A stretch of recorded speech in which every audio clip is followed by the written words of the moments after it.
मध्य प्रदेश में अब युवा कांग्रेस के ब्लॉक अध्यक्ष का भी होगा चुनाव, मोबाइल ऐप से होगी वोटिंग। मध्य प्रदेश में पहली बार युवा कांग्रेस का ब्लॉक अध्यक्ष भी चुनाव के माध्यम से चुना जाएगा। संगठन ने चुनाव प्रक्रिया में संशोधन करते हुए ये व्यवस्था की है। चुनाव की घोषणा शुक्रवार को संगठन की ओर से नियुक्त चुनाव आयुक्त सैयद नासिर हुसैन, प्रदेश चुनाव अधिकारी मुकुल गुप्ता और प्रदेश प्रभारी शेष नारायण ओझा ने की। नामांकन 27 अप्रैल से 6 मई तक स्वीकार किए जाएंगे। मतदान IYC ऐप के माध्यम से होगा। सदस्यता अभियान 11 मई से प्रारंभ हो। सदस्य बनते ही उसे मतदान करना होगा। एक सदस्य 6 वोट डालेगा। 27 अप्रैल से नामांकन होगा। संगठन के चुनाव आयुक्त ने बताया कि घोषणा के साथ ही चुनाव प्रक्रिया प्रारंभ हो जाएगी। 19 से 25 अप्रैल तक समन्वयक जिलों में जाकर चुनाव संबंधी जानकारियां देंगे। इसके बाद 27 अप्रैल से नामांकन की प्रक्रिया प्रारंभ हो जाएगी। नामांकन वही युवा कर पाएंगे जो 18 से 35 वर्ष आयु के होंगे।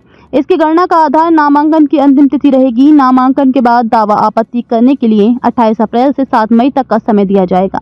चुनाव की टीम इनका गुण दोष के आधार पर निराकरण 9 मई तक करेगी। चुनाव लड़ने वाले अभ्यर्थियों की सूची को 11 मई को अंतिम रूप दिया जाएगा। इसके बाद 1 माह का सदस्यता अभियान चलेगा।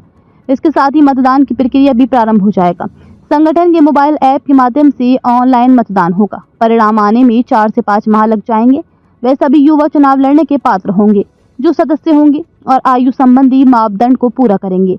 आयु के प्रमाण के लिए अंक सूची देनी होगी। संगठन ने प्रदेश के 7 जिलों में अध्यक्ष के पद अनुसूचित जाति जनजाति वर्ग के लिए आरक्षित किए हैं। इनमें सागर, देवास, जबलपुर शहर, पाडुना, गुना, बुरहानपुर और सतना शामिल है। मतदान के आधार पर पदाधिकारी बनाए जाएंगे। संगठन पदाधिकारियों ने बताया कि मतदान के आधार पर पदाधिकारी बनेंगे। जिस पद के लिए जिसे जितने मत मिलेंगे उसके आधार पर उसके पद का निर्धारण हो जाएगा।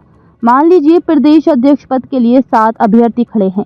उसमें सर्वाधिक मत प्राप्त करने वाला अध्यक्ष और उसके बाद मतों के आधार पर 4 उपाध्यक्ष बनेंगे। इनमें 2 पद अनुसूचित जाति जनजाति और 2 अनारक्षित रहेंगे। शेष अभ्यर्थी सचिव बनाए जाएंगे। महासचिव के 20 से 22 पद रहेंगे।